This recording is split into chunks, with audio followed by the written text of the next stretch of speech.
Saudara-saudara yang dikasihi Yesus Kristus, pujian dan hormat serta keagungan kita sampaikan pada Tuhan kita, dan biarlah kasih karunia dan damai sejahtera dari Allah Bapa dan dari Yesus Kristus menyertai saudara-saudara. Amin. Saudara, biasanya kata pujian selalu keluar dari hati yang gembira, hati yang bersukacita. Kata pujian berkaitan erat dengan kekaguman, pengakuan akan sesuatu yang kita akui lebih baik, lebih indah, lebih bagus, yang mampu menggugah pemahaman, penilaian akan kelebihan seseorang atau sesuatu. Kalau kita memuji keberhasilan seseorang, itu artinya kita menghargai, menghormati kemampuan dan kelebihannya. Pujian seperti itulah yang keluar dari Musa ketika melihat bahwa penyertaan Tuhan yang luar biasa ketika dia berkata, Allah yang abadi adalah tempat perlindunganmu dan di bawahmu ada lengan-lengan yang kekal yang mengusir musuh dari depanmu, dan berfirman, punahkanlah.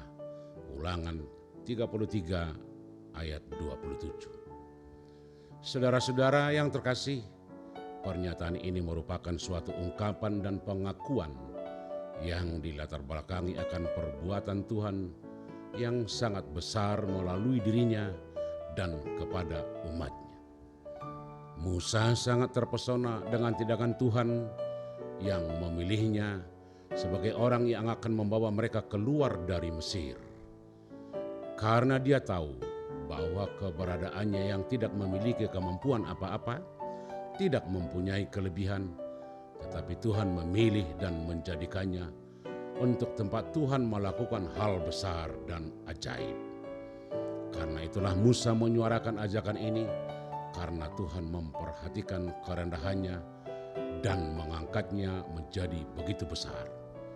Musa meminta bangsa itu karena Tuhan memilih dan mempercayainya untuk menjadi media atau alat Tuhan dalam kerangka sebuah rencana besar yang dirancang Tuhan bukan hanya untuk masa itu, tetapi untuk masa kini dan selama-lamanya. Saudara-saudara, pernyataan Musa untuk mengajak bangsa itu, bagaimana Tuhan membimbing dengan tangan yang kuat. Dia memahami bahwa berkat Tuhanlah yang senantiasa menyertai mereka dari waktu ke waktu, turun-temurun, tidak berkesudahan. Berkat dan rahmat Tuhan sebenarnya bukan hanya untuk Musa dan bangsa Israel, tetapi berlaku kepada semua orang secara universal. Namun tidak semua orang yang dipercaya untuk menjadi bagian dari seluruh rencana Tuhan. Hanya orang yang takut akan Tuhan dan berangkat dari pemahaman ini bagaimana kita memahaminya di masa sekarang ini.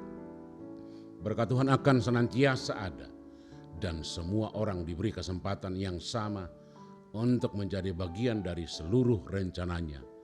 Tetapi yang dipilih dan dipakai oleh Tuhan adalah mereka yang takut akan Dia.